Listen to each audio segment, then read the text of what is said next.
Orar para a sua Bíblia no segundo livro de Samuel, no capítulo 6. Segundo Samuel, capítulo 6, nós faremos menção dos versículos 10, 11 e 12 apenas, amém? Enquanto vocês procuram, louvar a Deus pela vida do pastor Rafael, pela vida da irmã Vanessa, por esta oportunidade, pelo privilégio de estar aqui, agradecer pelo convite. Estamos aqui debaixo da bênção do pastor Oberdan, da pastora Lucineide, e louvar a Deus pela vida das irmãs, que mais uma vez se reúnem em um trabalho, para adorar o Senhor, na beleza da santidade dele. Eu sei que quinta-feira o cansaço já se abateu, a gente está perto de chegar ao final de semana, mas o Senhor continua conduzindo as nossas vidas, amém? Louvar a Deus pela vida do Elias, que pôde me acompanhar hoje, a Deise, que sempre que pode também me ajuda. Segundo Samuel, capítulo 6, leremos os versículos 10, 11 e 12.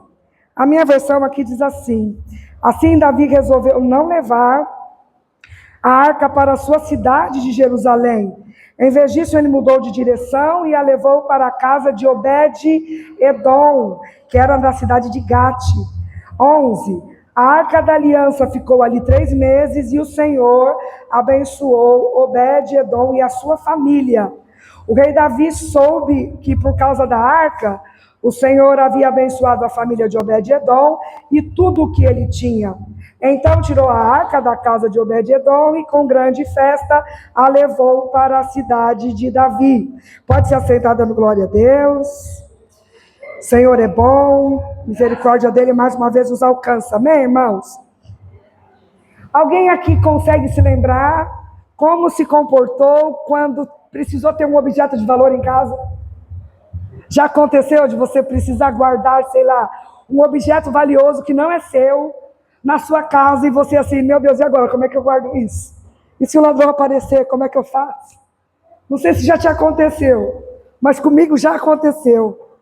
A gente não tem condições, a gente não tem dinheiro, né, Joia? Então, assim, vou falar por mim, né, Joia? Você é muito rico. E aí, o que a gente faz? Quando a gente precisa guardar alguma coisa muito valiosa, a gente fica um pouco seguro. Você fala, e agora? E por que na minha mão não é melhor deixar na casa do pastor? Porque, de repente, ele pode guardar melhor que eu. Minha mãe tinha uma joia muito preciosa que meu pai deixou para ela. E, há algum tempo, ela falava assim, eu queria transformar essa aliança em um anel, para eu poder usar como lembrança do meu marido, meu pai já é falecido. E aí meus irmãos tiveram a ideia de falar, vamos transformar isso num anel. Ficou na mão de quem? Na minha. Ô, irmão, o negócio valia muito dinheiro, não preciso nem dizer quanto, mas valia muito. E aí eu falei assim, bom, eu vou levar lá na joalheria para ver, né, como é que faz. E aí depois que ficou pronto aquele anel cheio de brilhante, aí que eu fiquei com mais medo ainda. Eu ainda falei para Elias, misericórdia. Vamos trancar esse apartamento que vai que acontece alguma coisa. Meus irmãos vão achar que fui eu que subi com a joia. Graças a Deus já entreguei a joia, eu estou leve agora. Não estou na minha casa. Mas por que a gente começa falando disso? Porque às vezes nós temos algo muito precioso dentro da nossa casa e a gente não se apercebe. Ou às vezes, depois de muito tempo com algo muito valioso dentro de casa, o que a gente faz? A gente se acostuma. Como a joia ficou na minha mão por pouquíssimo tempo, eu ainda tinha aquela preocupação, Jesus, a joia está ali, misericórdia. Se alguém entrar no meu apartamento, como é que eu dou conta de uma joia? Só que eu fico imaginando, se essa joia ficasse comigo por muitos anos, será que eu teria a mesma preocupação? Será que eu agiria da mesma forma? Será que eu teria um zelo por aquilo? Meu Deus, ninguém pode mexer. Senhor, não vou deixar nenhuma criança chegar perto, não pode quebrar. Porque a gente se acostuma com as coisas. Nós lemos um pequeno trecho de uma história muito conhecida, acredito que muitos dos irmãos, que é a história da Arca da Aliança. No Antigo Testamento, a Arca da Aliança ela é a representação do próprio Deus. Deus não se manifestava de maneira física, na casa, na vida de alguém. Ele se manifestava através daquele objeto, que era a Arca da Aliança. Então, a Arca da Aliança, ela representava a presença de Deus. E não é porque era algo físico, material, que de repente soasse como algo banal, só é uma caixa de madeira. Todas as vezes que alguém usou ou viu a Arca de Aliança como algo banal, se deu muito mal. A Bíblia conta que os filhos de Eli levam essa arca para uma guerra, os filisteus acabam se apropriando disso, essa arca vai para o território que não é o território de Israel, E lá acontecem todas as desgraças que vocês podem imaginar. A ponto de eles falarem, devolve, leve-se embora, pelo amor de Deus, que isso aqui está acabando com a gente. Quando algo precioso do Senhor está num lugar que não lhe pertence, nada de bom acontece. Mas quando algo bom do Senhor vem para a nossa casa, vem para a nossa vida, as bênçãos vêm sobre nós. E a Bíblia conta que eles devolvem, eles dão um jeito de sumir com aquela arca dali, com a presença de Deus naquele lugar, e ela chega na casa de um homem chamado Abinadab. Ela fica ali por mais de 20 anos. Há relatos históricos que dizem que ela passou até dos 60 anos. Só que Israel não estava nem aí. A presença do Senhor não estava no meio do povo. Saul era rei. Saul também não estava nem um pouquinho preocupado, porque não estavam sentindo falta da presença. Sabe quando a gente fica tão longe de Deus, que a presença dele nem faz falta? Era assim com o povo de Israel na época. Até que Davi vai assumindo um reino, outro reino, e aí quando ele assume totalmente aquele povo, Israel inteiro, ele fala, vamos buscar a arca. Mas sem a direção de Deus, vão lá buscar a arca. Acontece coisa no caminho, a arca quase que tomba, Uzá tenta pôr a mão. Todas as vezes que a gente lida com algo precioso de maneira irreverente, sem obediência aos mandamentos, sem obedecer aos preceitos do Senhor, algo de ruim acontece. Por isso que a presença do Senhor é algo de extrema valia, não só aqui nessa casa, mas na nossa casa onde nós habitamos, e nessa casa chamada Templo do Senhor. Todas as vezes que a gente adentra essas portas, nós reverenciamos um Deus que é acima de todos os deuses. A gente não banaliza a presença, porque a gente entende que aqui está o Todo-Poderoso. Quando Davi vê aquele homem no chão morto, ele teme ao Senhor, a Bíblia diz que o coração dele se angustia, e aí Deus muda o curso da história, e essa arca é mandada para a casa de um homem simples, de uma casa muito simples, chamado Obed-Edom, é o nome desse homem. Há quem diga que ele era filisteu, há quem diga que ele era israelita, da tribo de Levi. Há controvérsias dentro da teologia, mas não é o caso aqui hoje. O que importa é saber que essa arca ficou na casa deste homem apenas 3 meses. Em 3 meses, Deus transformou a casa dele de um jeito que todo mundo que passava via. Vocês viram a vida de Obed? Olha o que está acontecendo na casa daquele homem. A vida dele é transformada, a vida dele, da família, os seus são transformados, a casa é transformada por conta da presença do Senhor na casa. Lembra como eu comecei? Quando a gente tem algo muito valioso dentro de casa, qual é a nossa tendência? Proteger, se preocupar, temer, reverenciar. Talvez enquanto ela esteve na casa de Abinadab, talvez enquanto ela esteve na casa, no território do filisteu, talvez ela não foi tão valorizada. Mas quando ela chega na casa desse homem, que ninguém dá nada, um homem simples, alguém nem famoso, alguém nem conhecido, as coisas começam a mudar. Eu conheço um Deus que você também conhece, que onde ele chega, alguma coisa acontece. Que quando ele chega, alguma coisa também acontece. O problema é que nós precisamos entender que há a necessidade de reverenciarmos um Deus que por nós tudo executa, que trabalha em nosso favor e que faz por nós muito mais além do que pedimos ou pensamos. O que acontece aqui é que talvez anteriormente, os lugares por onde ela passou não houve valor.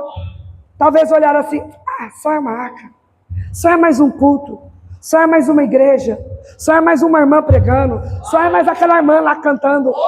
Aquela irmã, aquela igreja, aquele povo carregam a presença de Deus. Não é só mais um culto, não é só mais uma irmã, não é só mais um dia que você adentra essas portas dizendo assim, eu vou lá, estou cansada, mas eu vou, sabe? É só mais um culto, não.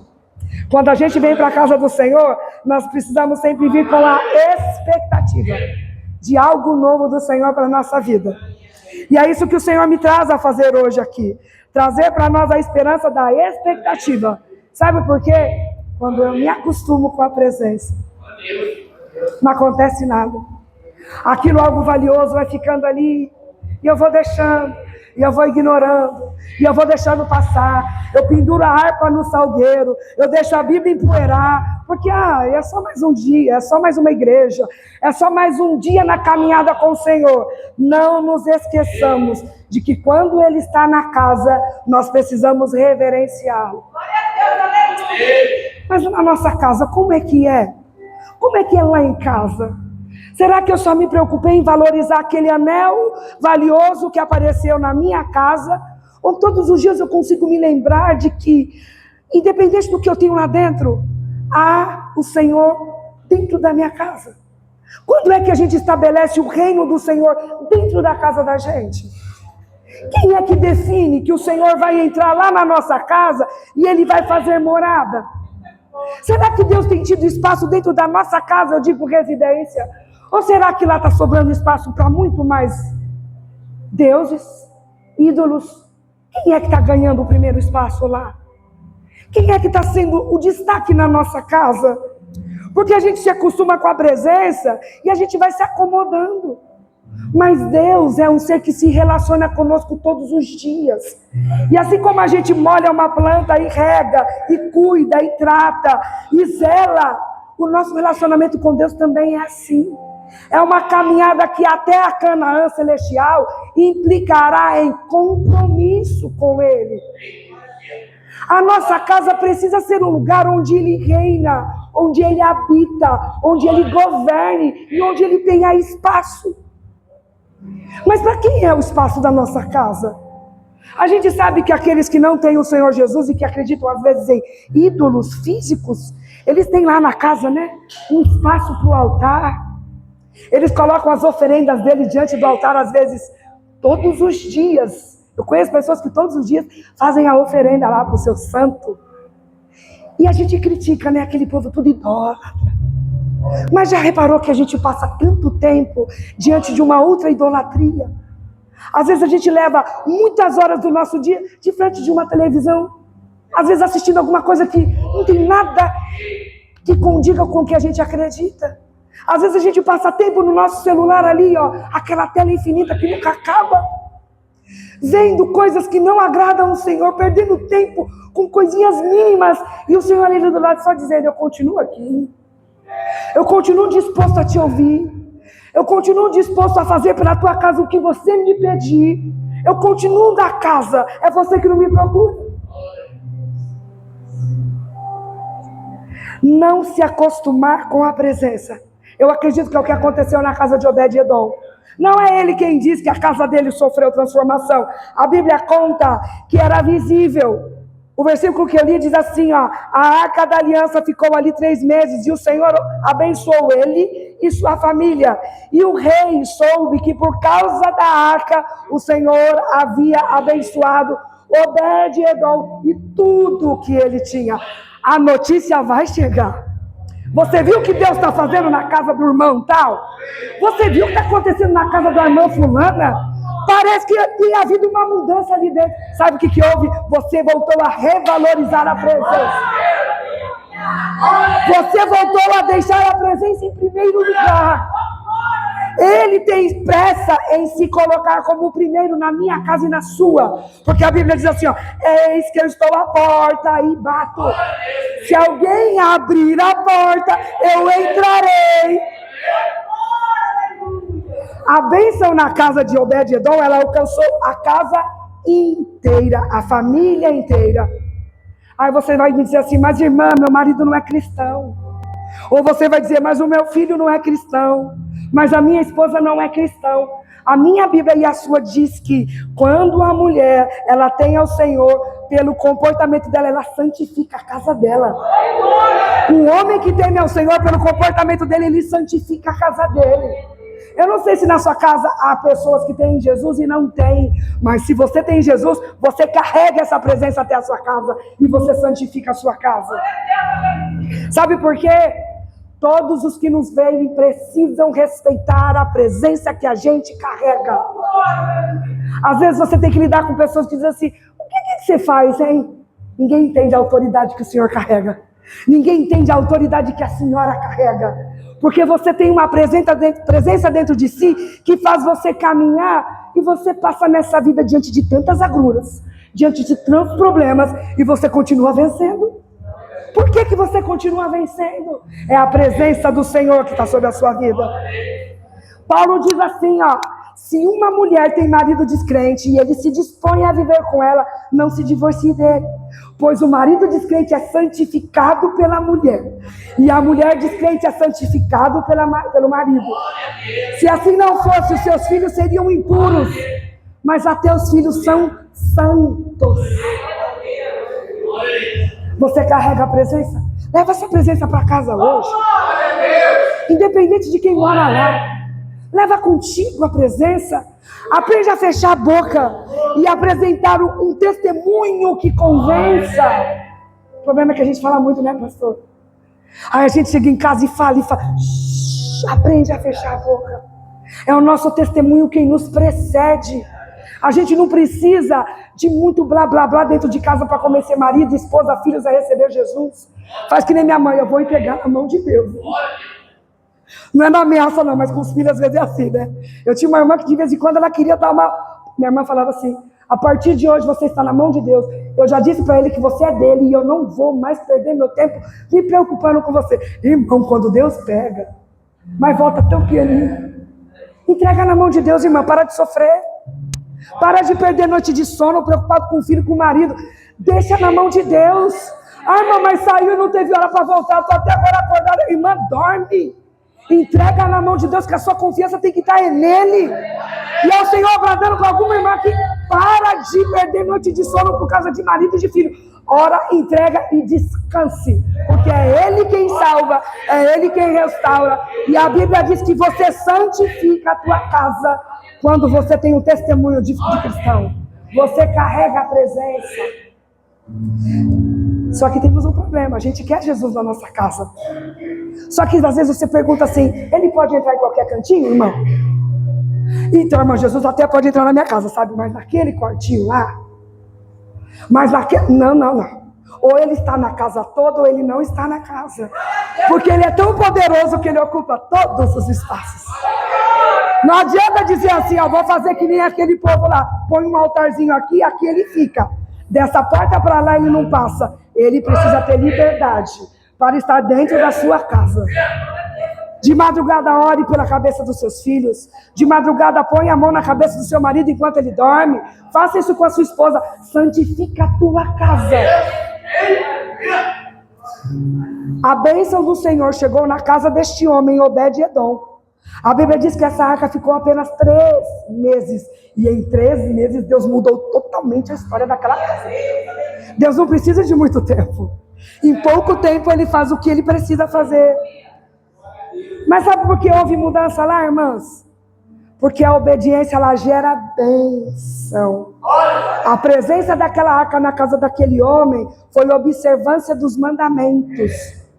Quando a gente vai na Bíblia, lá no livro de Números, a gente vê que havia toda um protocolo. Não se carregava a arca de qualquer jeito, não se punha a mão na arca, não se olhava para dentro da arca. A arca não era tratada de qualquer jeito.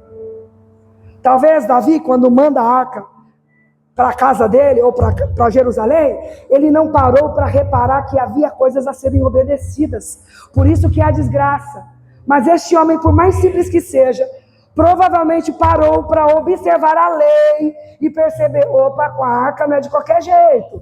Olha, não pode isso, não pode... É observar mandamento. A Bíblia está cheia de promessas. Ela está cheia de ordenanças, mas ela está cheia de promessas. Sabe por que muitas delas nós não alcançamos? Porque nós não nos apropriamos dela. Nós não corremos atrás, nós não lemos, nós não nos informamos. Mas elas estão aqui todas ao nosso alcance. Obed-Edom, ele obedeceu. Talvez ele pudesse dizer assim: mas que absurdo, tanto detalhe para uma arca. Para que tanta frescura, não pode isso, não pode aquilo? Não é que o Senhor seja tão exigente em relação a alguma coisa. Ele quer saber o quanto você é capaz de obedecer naquilo que Ele te põe. De novo, Ele quer saber o quão obediente você consegue ser naquilo que está diante de si. Obediência implica bênção, implica prosperidade, implica abundância. A Bíblia é muito clara no Salmo 128, quando ela diz assim, ó, feliz, bem-aventurado é o homem que teme ao Senhor e anda nos seus caminhos. Quando você lê o Salmo 128, você diz assim, ó, o marido é abençoado, a esposa é abençoada, os filhos são abençoados, a casa inteira é abençoada. Sabe graças a quem? Aos sacerdotes, ao homem que teme ao Senhor e anda nos seus caminhos. O Senhor tem requerido de nós sacerdotes que estejam na posição, mulheres sábias que estejam na posição. Quando a gente que conduz uma casa obedece ao Senhor e anda nos seus caminhos, as bênçãos do Senhor vêm sobre nós. É a Bíblia. No Deuteronômio 28, quando ele diz assim, ó, se você obedecer tudo, as bênçãos virão sobre ti e te alcançarão. Não é você que corre atrás da bênção, é a bênção que corre atrás de você. Implica obediência. Quando a gente lê Deuteronômio 28, a Bíblia fala que nós seremos abençoados em tudo. E ele vai dizendo, será abençoado na cidade, será abençoado no campo. Será abençoado os filhos do ventre, será abençoada a colheita, será abençoado o gado, é tudo. E aí ele vem no versículo 6 dizendo assim, ó, vocês serão abençoados em tudo o que vocês fizerem. Obed-Edom estava dentro dessa promessa.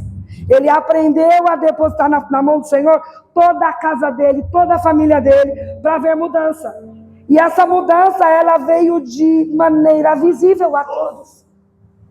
Imagine, Jesus entrou na casa da irmã fulana e as coisas mudaram. Jesus entrou lá na minha casa e as coisas mudaram. A gente tem a presença da arca no Velho Testamento, mas depois vem Jesus encarnado no próprio Deus, dizendo assim, ó, eu sou o caminho, eu sou a verdade, eu sou a vida. Ele é a melhor de todas as presenças. Jesus entra na casa de Zaqueu, o que acontece naquela casa? Ele termina dizendo assim, hoje veio a salvação dessa casa. Porque onde ele entra, alguma coisa muda, a presença. Só que ele também entra na casa de um homem, chamado Simão, o fariseu. E a vida deste homem muda? Não muda. Sabe por que ela não muda? Ele não tratou Jesus com nenhuma reverência. O mínimo que ele devia fazer de hospitalidade era o que se fazia na época. É o ósculo, é o óleo na cabeça, é água para os pés. Jesus entrou, o homem não fez nada, aí ficou por isso mesmo. Ele tratou Jesus como qualquer um. Jesus às vezes está na porta da nossa casa dizendo assim, oi, você me chamou, eu estou aqui, mas você não está deixando eu entrar. Oi, você já me chamou ontem, eu continuo aqui, mas você precisa me deixar entrar. Jesus não é como Satanás que vem e arromba, não, ele entra com a sua autorização.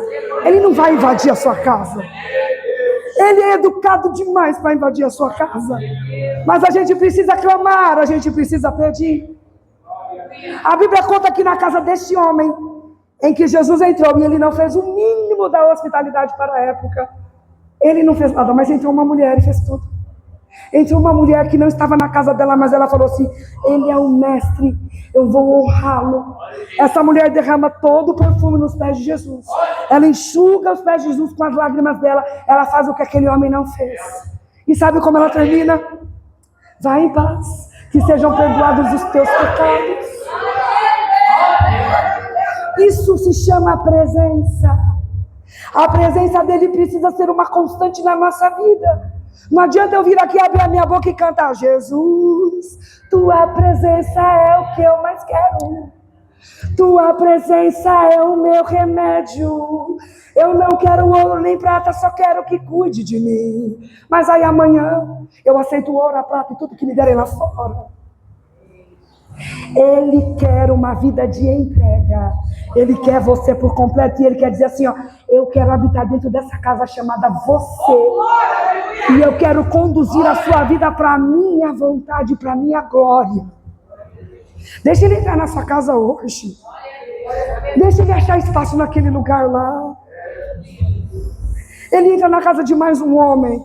Jesus entrou em muitas casas, mas eu me lembro de Jairo. E quando Jesus entra ali, a gente sabe que a morte já estava lá, literalmente instaurada. Eu vim para ficar.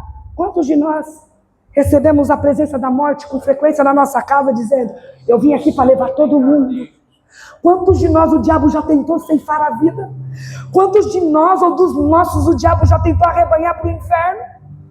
Mas o Senhor mais uma vez foi lá e bradou: opa, quem entra aqui hoje é a vida. Eu sou a vida. Quando a vida chega, a morte tem que bater de retirada e dizer: aqui não me cabe mais. A Bíblia diz que ele leva vida em abundância para aquela casa. Uma casa de lágrimas vira uma casa de alegria.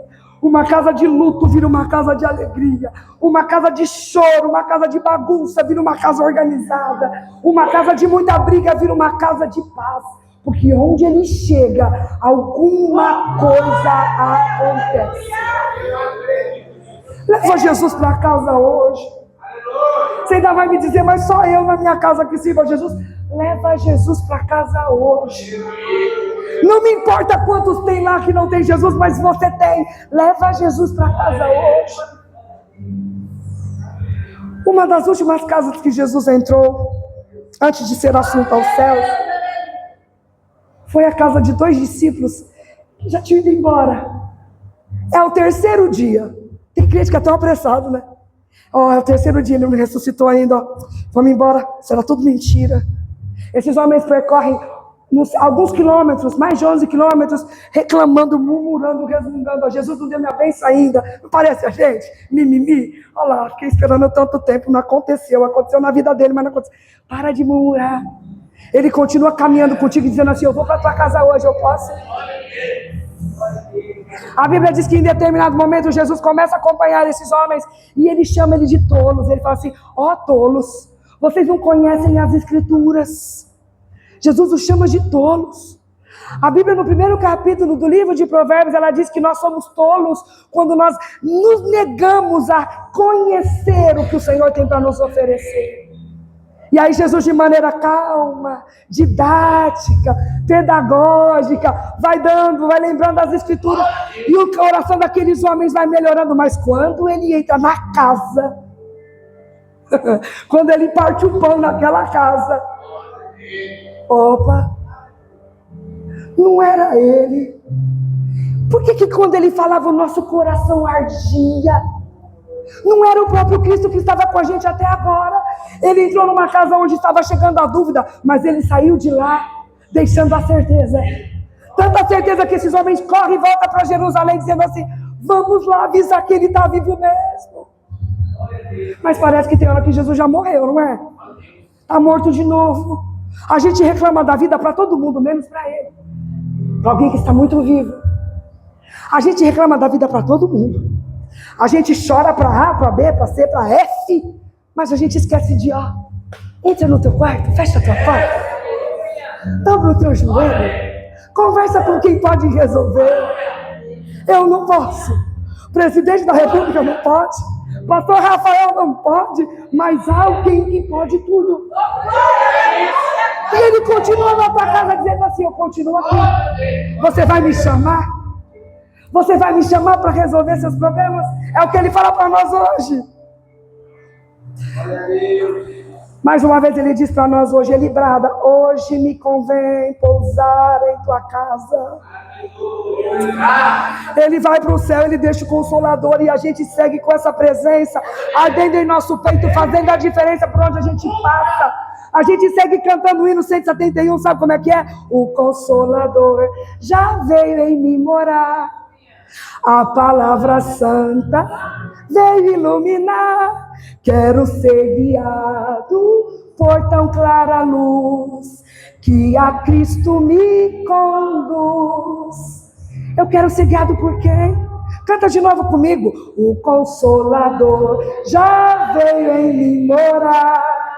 A palavra santa veio iluminar. Quero ser guiado por tão clara luz que a Cristo me conduz.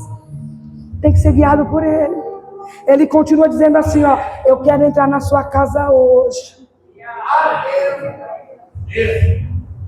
E Ele veio mais uma vez me lembrar e te lembrar que Ele continua sendo algo precioso. Ele continua sendo o maior de todos os tesouros que nós podemos encontrar. O que a gente carrega nesse coração? O nosso tesouro. Quem é o nosso tesouro? É a presença do Senhor. Eu quero uma casa como a de Obed-Edom. Eu quero uma casa que as pessoas passam e falam assim: o que foi que aconteceu na casa daquela irmã lá, hein? Ó, as coisas mudaram de um jeito, hein? O que é aquilo lá? Aquilo é a presença. Aquilo é a presença. É a presença do Todo-Poderoso que chegou lá e fez mudança, tirou tudo do lugar, arrumou tudo e trouxe tudo novo de novo. Como você reage quando você recebe alguma coisa valiosa? Você guarda, você esconde, você zela, você preza, você ignora, você esquece, ou você valoriza? Volte para casa hoje com essa certeza: eu preciso do Senhor na minha vida o tempo inteiro. Não se atreva a dar nenhum só passo. Eu amo a harpa, já deu para perceber, né? Não se atreva a dar nenhum só passo sem que a presença esteja com você. Não se atreva a andar 1 milha, 1 quilômetro que seja, sem a presença do Senhor contigo. Seja mesmo cansativo: Senhor, eu aqui de novo, o Senhor me acompanha. Senhor, eu preciso de ajuda de novo. Eu dizia aqui para a irmã: pede ajuda o tempo inteiro. Porque muitos de nós não temos pai, não temos mãe, não temos a quem recorrer. Mas a Bíblia diz que Ele é a nossa torre forte. Ele é o nosso Salvador. Que seja assim na minha vida e na sua. Que tenhamos o mesmo zelo que este homem, Obed-Edom, guarda esse nome, ele teve quando a presença chegou até a casa dele. Não deixa essa presença ir embora, não. Quando ele é ignorado, ele vai embora. Quando ele é deixado de lado, quando ele é desdenhado, ele vai embora. Ele vai ficar por quê? Ele fica onde ele consegue achar coração e guarida. Ele fica onde ele acha pouso. Hoje veio salvação a essa casa. Hoje veio salvação a essa casa. Hoje veio salvação a nossa casa. E que nós consigamos caminhar com Ele. Porque de todas as presenças que eu posso querer na minha vida, Ele é a melhor e a maior de todas as presenças. Não há igual. Leve Jesus para casa. Permita que Ele ande com você 24 horas. E deixa que Ele reina em tudo que você precisar. Porque Ele é o Salvador. E Ele é o nosso Senhor. Que Deus te abençoe e te guarde. E que Deus renove as suas forças. Eu agradeço a oportunidade em nome de Jesus. Glória a Deus. Deus abençoe. Glória a Jesus.